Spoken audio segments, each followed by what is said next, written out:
The salt spray stung Clara's face as she stood on the ferry deck, the wind whipping her auburn hair around her. 10 years. 10 years since she had last seen the craggy coastline looming closer each moment. 10 years since her marriage to Ben crumbled, leaving behind only the hollow ache of what could have been. Why was she doing this? That question had been on repeat in her mind since she received the letter, a shaky, almost unrecognizable script, sealed with the faded imprint of a lighthouse. Ben, he needed her, or at least that's what his brief, cryptic message implied. Come to the lighthouse. Please, I need your help. Clara and Ben had met in college, two artists drawn together by a shared love of the sea and a deep connection that felt as natural as breathing. Their well-worn romance culminated in a small, intimate wedding on the very island she was approaching. They dreamed of a life filled with shared canvases, wind-swept walks on the beach, and the comforting rhythm of the lighthouse beam that illuminated their love. But life, as it often did, had other plans.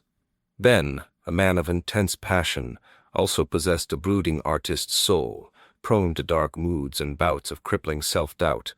The isolation of the island, initially a sanctuary, slowly became a prison. He couldn't sell his paintings, money grew tight, and he began to push Clara away, convinced he was holding her back from a brighter future. One rainy October evening, after a fight neither of them could fully remember, Clara packed her bags and left. Now, a decade later, she was returning. The ferry horn blasted, signaling their approach to the small, wind-swept island. As she disembarked, the familiar scent of brine and seaweed filled her lungs. It was both comforting and unnerving. The island hadn't changed much. The weathered houses huddled together near the docks, the small general store still proudly displaying its slightly faded sign. But the people seemed to hold their breath as she walked past, their eyes filled with a mixture of curiosity and pity.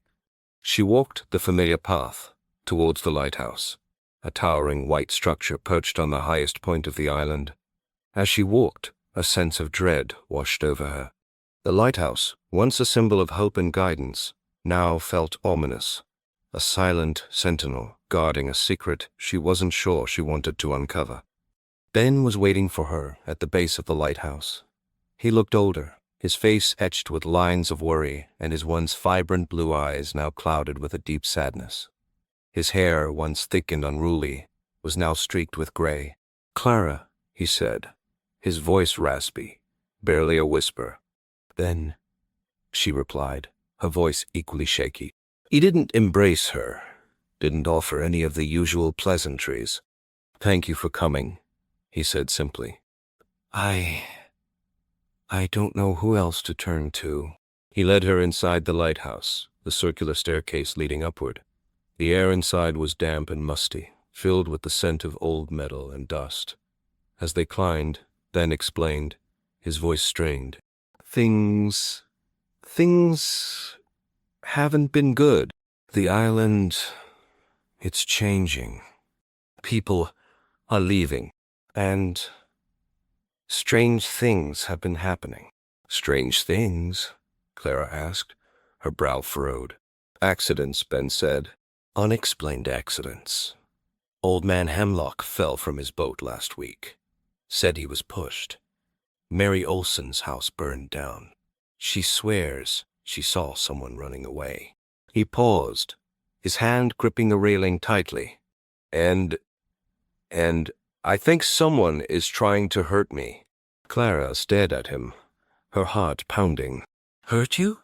Ben, what are you talking about?" He led her to the top of the lighthouse, to the lamp room, where the powerful beam still swept across the sea. The view was breathtaking, but Clara couldn't appreciate it. She was too focused on Ben's pale face and the fear in his eyes. "I've been seeing things," he said, his voice barely audible above the roar of the wind. "Shadows. Hearing whispers. I thought I was losing my mind. But then I started finding things. Vandalism. My paintings slashed. And last night someone tried to sabotage the lamp." Clara's initial reaction was disbelief. Ben had always been prone to exaggeration, to seeing the world through a dramatic lens. But the desperation in his voice was real. He was genuinely scared. "Why would anyone want to hurt you, Ben?" she asked. He shook his head. "I don't know. Maybe it's about the lighthouse. There's been talk of automating it, shutting it down. Maybe someone wants to make sure that happens." Over the next few days, Clara stayed at the lighthouse with Ben. She helped him with his chores, tending to the lamp and maintaining the equipment. She listened to his stories, his fears, his regrets. She saw a vulnerability in him she hadn't seen before, a fragility that tugged at her heart. Period.